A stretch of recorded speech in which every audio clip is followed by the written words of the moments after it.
ভারতে যাতায়াতের ভবিষ্যৎ ঠিক কেমন হতে চলেছে তা নিয়ে কি কখনো ভেবে দেখেছেন? আজ আমরা দেশের প্রথম বুলেট ট্রেন প্রকল্পের একেবারে গভীরে যাব। এমন একটা প্রকল্প যা ভারতের পরিবহন ব্যবস্থায় এক নতুন যুগের সূচনা করতে চলেছে। চলুন এই অসাধারণ যাত্রার গল্পটা শুরু করা যাক।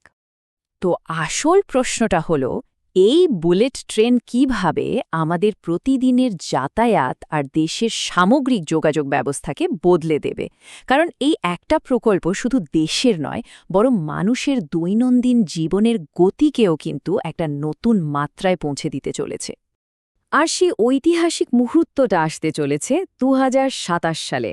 হ্যাঁ, ঠিকই শুনছেন, ২০২৭ সাল ভারতের প্রথম বুলেট ট্রেন পরিষেবা চালুর বছর হিসেবে ইতিহাসে লেখা থাকতে চলেছে। এটা শুধু একটা নতুন ট্রেন নয়, এটা ভারতের জন্য একটা নতুন যুগের শুরু। তাহলে চলুন এই নতুন যুগের প্রথম অধ্যায়টা একটু কাছ থেকে দেখি। এই পুরো প্রকল্পের কেন্দ্রবিন্দুতে রয়েছে Mumbai Ahmedabad high-speed rail corridor, যা এক কথা একটা বিশাল পরিকল্পনা। একবার ভাবুন, পাক্কা ৫০৮ কিলোমিটার দীর্ঘ একটা পথ। এটা শুধু দুটো শহরকে জুড়বে না, এটা হয়ে উঠবে দেশের প্রযুক্তি আর অর্থনীতির উন্নতির এক জীবন্ত প্রতীক। ভারতের পরিবহন পরিকাঠামোতে এটা সত্যিই একটা ঐতিহাসিক মাইলফলক হতে চলেছে। কিন্তু এই বিশাল প্রকল্পের পেছনের আসল শক্তিটা কি? সেটা হলো প্রযুক্তি, আর আরও নির্দিষ্ট করে বললে আমাদের দেশীয়ভাবে তৈরি B28 ট্রেন সেট। এই B28 নামটা আসলে ভারতে তৈরি হাই স্পিড ট্রেনের একটা নতুন প্রজন্মের মডেল। চলুন দেখি এটা কেন এত স্পেশাল। এই যে দেশীয় প্রযুক্তি বা ইন্ডিজিনাস টেকনোলজি কথাটা আমরা বলছি, এর আসল মানেটা কি? সোজা কথায়, এই ট্রেনের ডিজাইন থেকে শুরু করে এর নির্মাণ পর্যন্ত সবকিছুই ভারতে করা হচ্ছে। এর ফলে বাইরের দেশের ওপর নির্ভরতা কমছে, আর ভারতের ইঞ্জিনিয়ারিং দক্ষতা গোটা বিশ্বের সামনে তুলে ধরা হচ্ছে। মানে, ভবিষ্যতে প্রযুক্তি আমদানির বদলে আমরা নিজেরাই তৈরি করতে পারব। তো এই B28 ট্রেন সেটের বিশেষত্বটা ঠিক কোথায়? প্রথমত, এটা সম্পূর্ণ মেড ইন ইন্ডিয়া। ডিজাইন থেকে নির্মাণ সবকিছুই আমাদের নিজেদের। এটা হাইস্পিড রেল ইঞ্জিনিয়ারিংয়ে আমাদের দক্ষতা প্রমাণ করে। আর সবচেয়ে বড় কথা হলো, যাত্রীদের সুরক্ষা এবং আরামকে সর্বোচ্চ গুরুত্ব দেওয়া হয়েছে, যা যাতায়াতের পুরো অভিজ্ঞতাটাই বদলে দেবে। আর গতির কথা যদি বলি, এই ট্রেন সেটগুলো সর্বোচ্চ ২৮০ কিলোমিটার প্রতি ঘণ্টা গতিতে ছুটতে সক্ষম। ভাবা যায়? যদি প্রাথমিকভাবে এটা প্রায় ২৫০ কিলোমিটার প্রতি ঘণ্টা গতিতে চলবে, যা ভারতের রেল পরিবহনের ইতিহাসে এক সত্যিকারের বিপ্লব।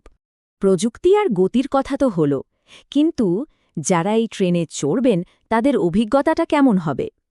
চলুন এবার প্রথম যাত্রার খুঁটিনাটি এবং যাত্রী অভিজ্ঞতার দিকে একটু নজর দেওয়া যাক। প্রকল্পের একেবারে প্রথম পর্যায়ে ট্রেনটি চলবে গুজরাটের সুরট থেকে ভাপি পর্যন্ত। এই ৯৭ কিলোমিটার রুটটাই হবে ভারতের বুলেট ট্রেনের প্রথম সাক্ষী। এই রুটের যাত্রীরাই প্রথম এই অসাধারণ অভিজ্ঞতার অংশ হবেন, যা তাদের রোজকার যাতায়াতকে অনেক সহজ আর দ্রুত করে তুলবে। আচ্ছা, প্রচলিত ট্রেনের সঙ্গে বুলেট ট্রেনের পার্থক্যটা একবার ভাবুন তো। যেখানে গতি, আরাম আর সুরক্ষার দিক থেকে সাধারণ রেলের একটা সীমা আছে, সেখানে বুলেট ট্রেন প্রত্যেকটা ক্ষেত্রে এক নতুন লেভেলে পৌঁছে যাচ্ছে। ঘণ্টার পর ঘণ্টার যাত্রা এখন মিনিটের হিসাবে নেমে আসবে, আর তার সাথে পাওয়া যাবে আধুনিক সুরক্ষা আর দারুণ আরাম। সুতরাং মূল কথা হল, এই প্রকল্পটি নিরাপদ, দ্রুত এবং আরামদায়ক দৈনিক ভ্রমণের জন্য একটা নতুন বেঞ্চমার্ক বা মানদণ্ড তৈরি করছে। এটা শুধুমাত্র যাতায়াত নয়, বরং যাত্রার অভিজ্ঞতাকেই পুরোপুরি বদলে দেওয়ার একটা প্রচেষ্টা। কিন্তু এই প্রকল্পের প্রভাব কিন্তু শুধু রেল লাইনে সীমাবদ্ধ নয়। এটা আসলে একটা নতুন দিগন্ত খুলে দিচ্ছে, যা ভারতের অর্থনীতি এবং সমাজের ওপর অনেক বড় প্রভাব ফেলতে চলেছে। এই প্রভাবটা ঠিক কিভাবে কাজ করবে? ধরুন, প্রথমে আসবে দ্রুত সংযোগ, যা বড় শহরগুলোর মধ্যে যাতায়াতের সময় একদম কমিয়ে দেবে। এর ফলে ব্যবসা বাণিজ্য এবং সব মিলিয়ে এটা হয়ে উঠবে আধুনিক ভারতের এক শক্তিশালী প্রতীক। এই উদ্ধৃতিটি প্রজেক্টের সারমর্মকে দারুণভাবে তুলে ধরে। এই প্রকল্পটি ভারতের উচ্চাকাঙ্ক্ষার প্রতীক। এটা শুধু একটা নির্মাণ কাজ নয়, এটা একটা জাতির স্বপ্নের প্রতিফলনও বটে। আর একটা গুরুত্বপূর্ণ দিক হল এই নতুন পরিষেবা চালু হলে দেশের যে বিদ্যমান রেল নেটওয়ার্ক আছে সেগুলোর উপর থেকে চাপ কিন্তু অনেকটাই কমে যাবে। এর ফলে শুধু বুলেট ট্রেন নয়, বরং পুরনো লাইনে চলা ট্রেনগুলোও হয়তো আরও সময় মতো চলতে পারবে। সুতরাং 2027-এর কাউন্টডাউন যেহেতু শুরু হয়ে গেছে, মুম্বাই আহমেদাবাদ করিডরটি ভারতের অগ্রগতির এক নতুন প্রতীক হয়ে উঠছে।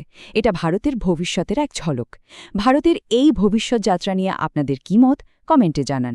আর এই বিশ্লেষণটি ভালো লাগলে বন্ধুদের সাথে শেয়ার করতে ভুলবেন না।